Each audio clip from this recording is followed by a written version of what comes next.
Pada saat dia itu punya niat seperti itu, walaupun itu kesannya main-main, itu jin langsung masuk ke pikiran. Karena dia main-main, pasti mikirnya nggak cuma sekali, pasti berkali-kali dia pikirkan.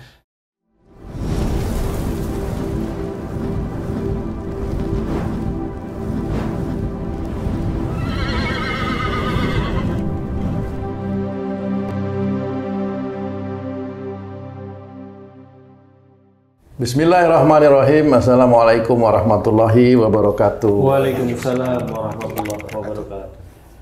Para pemirsa dan sahabat beriman dimanapun berada, kita jumpa lagi di Ustadz Danu Official Channel. Semoga kita semua selalu dalam lindungan Allah Subhanahu wa Ta'ala. Amin. Di video kali ini kita akan ngaji lagi bersama guru kita semua, Pak Ustadz Danu, yang sudah hadir di sini bersama kami. Assalamualaikum Pak Ustadz. Waalaikumsalam warahmatullahi wabarakatuh. Assalamualaikum Bang J. Waalaikumsalam Pak Tung. Sehat Pak Tung? Alhamdulillah. Sehat Bang J? Alhamdulillah. Pak Ustadz, ini ada cerita lagi nih Pak Ustadz. Cerita lagi di mana ada seorang mahasiswa itu yang loncat dari asrama putri di UMY Jogja Pak Ustadz. Bunuh diri, meninggal ya Pak Ustadz. Kalau saya melihat ya, waduh ya memang sedih ya Pak Ustadz ya. Bagaimanapun seorang wanita, dia masih kuliah, kemudian dia loncat dari gedung lantai 4 dan akhirnya meninggal. Kalau kita melihat satu kejadian yang seperti itu ya Pak Ustadz, apa hikmah yang bisa kami pelajari selanjutnya Pak Ustadz? Iya. Bismillahirrahmanirrahim. Assalamualaikum warahmatullahi wabarakatuh. Waalaikumsalam warahmatullahi wabarakatuh. Amin ya rabbal alamin. Ya, memang saya sempat mendengar betul-betul dilihat memang hanya unsur bunuh diri, mendolimi diri sendiri atau bunuh diri. Kalau kita melihat kasus ini bukan karena apanya ya, tetapi adalah kenapa seseorang muslim ya, dia juga sholat, dia juga baca Quran, dia juga berpuasa di bulan Ramadan, insya Allah ya. Kenapa bisa melakukan bunuh diri?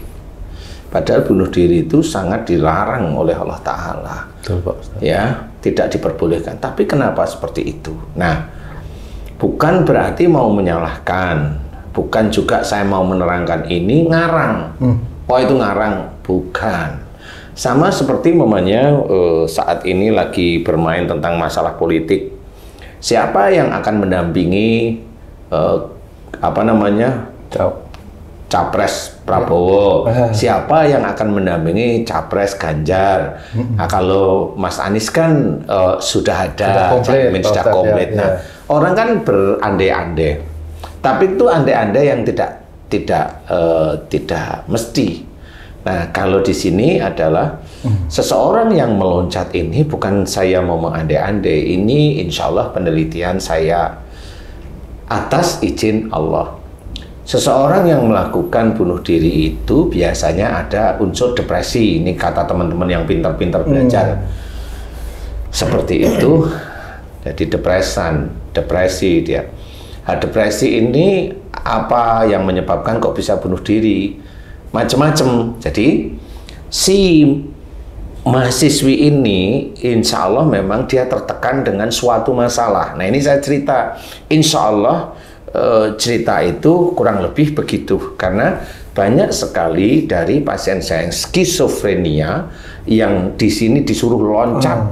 Ada yang bicara gitu. Ada yang bicara di sini.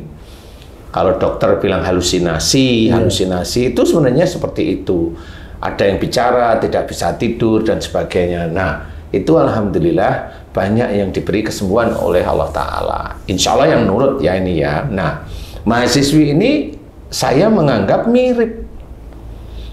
Karena pasien-pasien saya yang di Singapura, alhamdulillah disuruh bunuh diri setelah ini, video call karena nggak bisa datang kan, kontrak gitu. Alhamdulillah sekali ketemu, alhamdulillah diberi kesembuhan. Yang di Taiwan video call, alhamdulillah sekali diberi kesembuhan. Yang Hong Kong seperti itu, yang di Malaysia seperti itu, yang di Arab Saudi beberapa pasien alhamdulillah diberi kesembuhan. Nah, Persoalan kenapa kok kalimat yang ada di pikiran itu bunuh diri, itu sebenarnya si Mbak mahasiswi itu sebenarnya dia sudah mendengar suara itu. Oh. Kalau memang ini di dalam penanganan ahli, ya dalam penanganan psikologi itu sebenarnya beliau tahu, cuma nggak ngerti cara penyelesaiannya. Ngerti. Orang pintar itu memang yang profesi S1, S2-nya di situ sebenarnya tahu. Karena dia pakai data, kamu begini, ya, ada suara yang begini, sudah iya. Cuma hanya bisa memberikan obat penenang. Nah, sebenarnya yang harus kita korek di dalam pikiran yang bicara itu, sebenarnya ya ada makhluk Allah Ta'ala. Jadi bukan seseorang yang berhalusinasi, enggak, memang itu ada suara.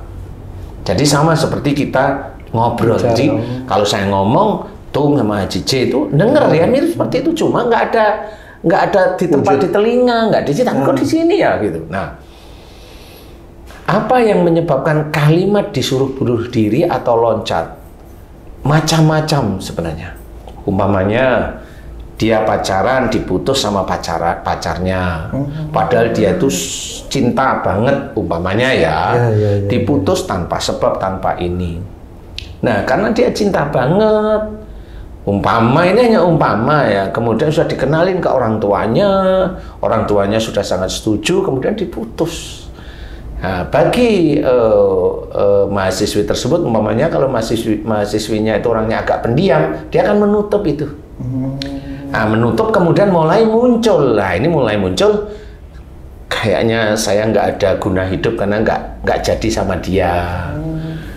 Kalau saya nggak sama dia, mending mati aja deh. Nah, awalnya itu prosesnya orang itu, si mahasiswi ini bisa aja punya pikiran begitu. Kalau saya nggak sama dia, mending saya mati aja. Awalnya itu aja, tapi itu sama seperti menjadi sumpahnya dia yang akhirnya menjadi masuknya jin ke dalam pikiran. Apakah mungkin misalnya gini Pak Ustadz, dia diputus gitu ya? Apakah mungkin ada bisikan bunuh dia gitu? Enggak mungkin itu Pak Ustadz ya? Kalau bunuh dia, enggak. Kalau bunuh dia itu, enggak, itu beda lagi itu ya. Kasus. Kalau ini kan bunuh diri, jadi harus kita mencari suatu hubungan yang dengan bunuh diri, loncat. Betul. Biasanya di sini ada unsur putus asa, hidupnya tidak berguna. Bisa aja dia putus dengan pacarnya, tapi kalau putus sama pacar biasanya nggak disuruh bunuh diri. Tapi bisa aja disuruh bunuh diri. Kalau memang kelewat cinta, kecuali kalau cintanya sudah hilang sejak dulu, umpamanya dia akhirnya biasa, umpamanya kayak ini hanya umpama. Ini umpama ya, itu ini hanya gambaran. Kalau umpamanya kayak Haji J dulu sayang sama istrinya. Umpama. Kemudian suatu ketika Haji J itu biasa sama istrinya. Udah, kalau dibilang nggak sayang, enggak, biasa aja. Suatu ketika diputuskan Haji J sama istrinya. Nah, Haji J yang nggak ada efek, karena sudah nggak terlalu cinta umpamanya. Kan gitu, akhirnya ngambang diputus. Misal, ini hanya misal. Tidak pada puncaknya gitu. Iya, jadi pada saat diputus itu terus, ya, alhamdulillah sekarang, kalau dulu kali saya itu bisa bunuh diri kali ya. Tapi akhirnya seperti itu. Nah, proses bunuh diri itu nggak cuma masalah diputus. Bisa aja dia punya hutang, ditagih terus, nggak bisa bayar, dikejar-kejar lewat HP dan sebagainya. Ini kasus seperti itu sama seperti yang dulu pernah kita dengar di TV, ada pengemudi ojek online yang bunuh diri. Karena dikejar-kejar pinjol online. Ya, pinjaman online. Nah, apalagi yang bisa menyebabkan bunuh diri, umpamanya tertekan oleh keluarganya. Maksudnya mahasiswi ini bisa aja tertekan sama keluarga. Ini hanya umpama ya. Umpamanya kamu kok lama sekolah, umpamanya. Kok nggak kayak adikmu, atau kok nggak kayak kakakmu, umpamanya. Kakak lah, umpamanya. Akhirnya itu kan seperti dipojokkan. Kalau dia orangnya introvert, agak tertutup, ya dia hanya mikir gitu. Kok saya kok kayaknya jadi anak kok ngabisin uang orang tua aja, kan akhirnya itu kan terbebani dia. Kok kayaknya saya nggak manfaat bagi orang tua saya, terus akhirnya mulai muncul, mending saya nggak ada aja apa ya gitu. Ini orang itu loh ya, bukan saya ya. Orang itu, kalau saya nggak mau ya gitu. Orang itu seperti itu, mikirnya apa saya meninggal aja apa ya sampai. Nah, pada saat dia itu punya niat seperti itu, walaupun itu kesannya main-main, itu jin langsung masuk ke pikiran.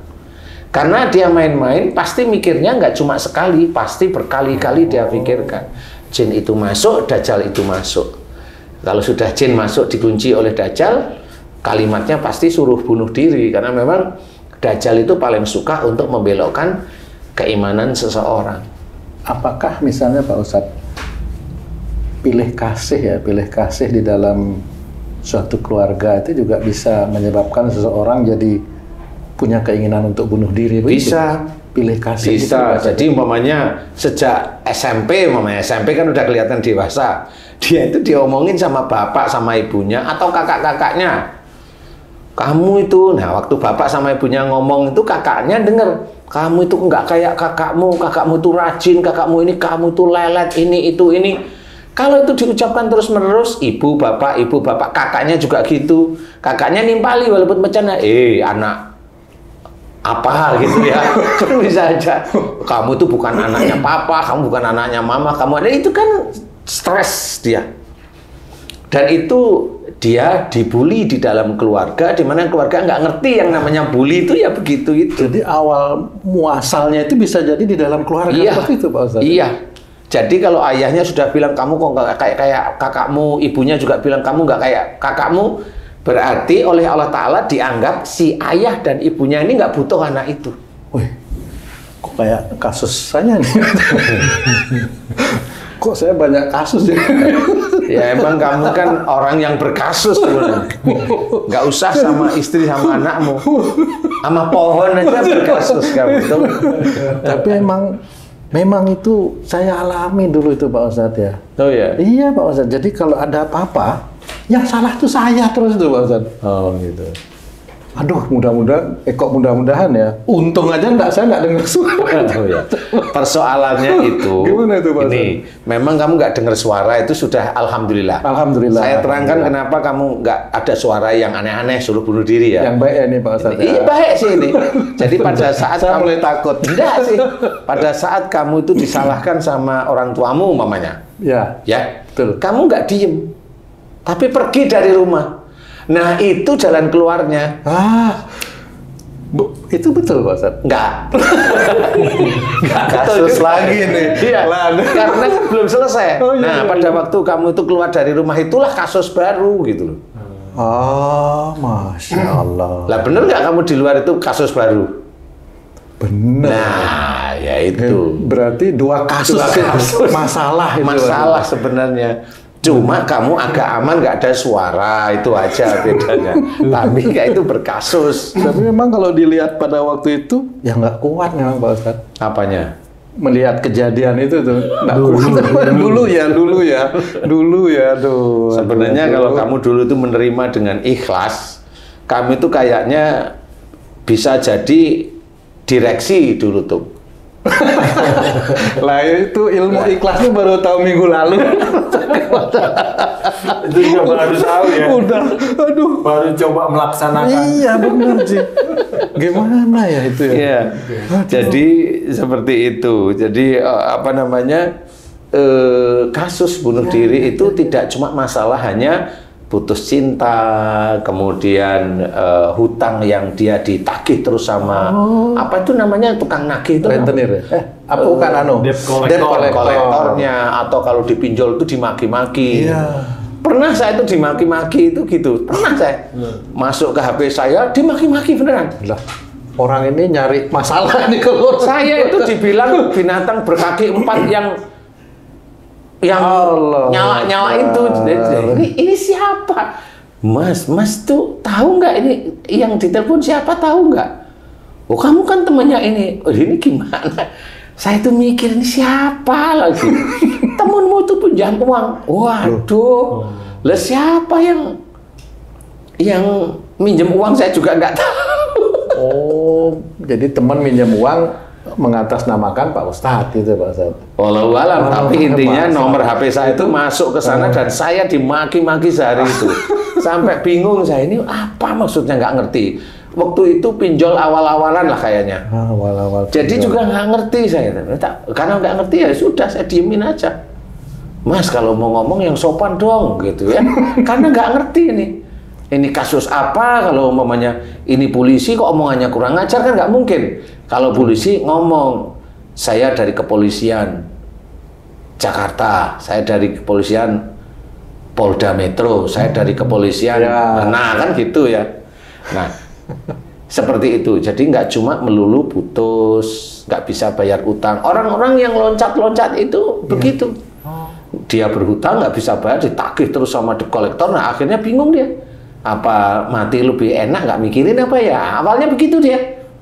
Akhirnya jin itu masuk, kemudian mulailah jin itu menjadikan dia tidak bisa tidur karena di sininya bilang, loncat aja enak kok, loncat aja nanti kalau kamu mati kamu akan seneng hatimu.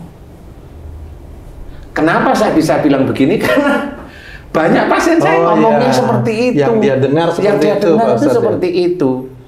Cuma bisa aja mbaknya mahasiswi itu nggak pernah cerita hanya yang pada ahlinya, ya itu psikolog itu ya kali ya saya nggak tahu karena itu kan dalam pantauan dalam pengawasan. Ini kita memberikan gambaran itu agar orang lain khususnya orang Indonesia itu banyak yang skizo, banyak yang halusinasi sebenarnya, banyak yang emosional tanpa sebab dan itu hanya dikasih obat penenang. Nah, bisa aja yang mana banyak kasus umpamanya dia ngerjain tesis nggak bisa-bisa sama dosennya diejek umpamanya apa ini hanya umpama nggak mau nyalain siapa-siapa karena kan kasus ini belum terungkap kenapa seperti itu. Nah jadi kasus seperti mahasiswi UMY yang loncat untuk bunuh diri di lantai 4 kalau nggak salah itu insya Allah itu skizofrenia, halusinasi, dan dia memang bisa aja tidak bisa tidur. Nah, inilah yang menyebabkan kalimat yang suruh bunuh diri itu ada terus. Terus ada terus. Nah, itu bahaya. Makanya kenapa banyak orang ceritakan pada ahlinya kan gitu. Tapi ya walau alam ya karena itu dalam pantauan kok masih aja loncat berarti itu di luar kendalinya yang mengendalikan. Saya nggak ngerti kalimatnya ya, di luar kendali yang mengendalikan gitu. Nah mudah-mudahan ini bisa manfaat bagi seluruh beriman yang lain ya. Amin. Jangan bunuh diri. Wallahu a'lam. Alhamdulillah, terima kasih banyak Pak Ustadz. Sudah cukup ya, Ji? Semakin banyak PR-nya nih, Ji. Baiklah para pemirsa dan sahabat beriman dimanapun berada, demikian tadi ngaji kita kali ini bersama guru kita Pak Ustadz Danu. Mudah-mudahan bisa dipahami ya. Kita mulai dari keluarga kita dulu nih, supaya nanti di akhirat tidak kocar-kacir kita, Masya Allah. Sampai di sini video kami kali ini. Saya Tung pamit diri. Wassalamualaikum warahmatullahi wabarakatuh. Waalaikumsalam warahmatullahi wabarakatuh. Alhamdulillah. Alhamdulillah.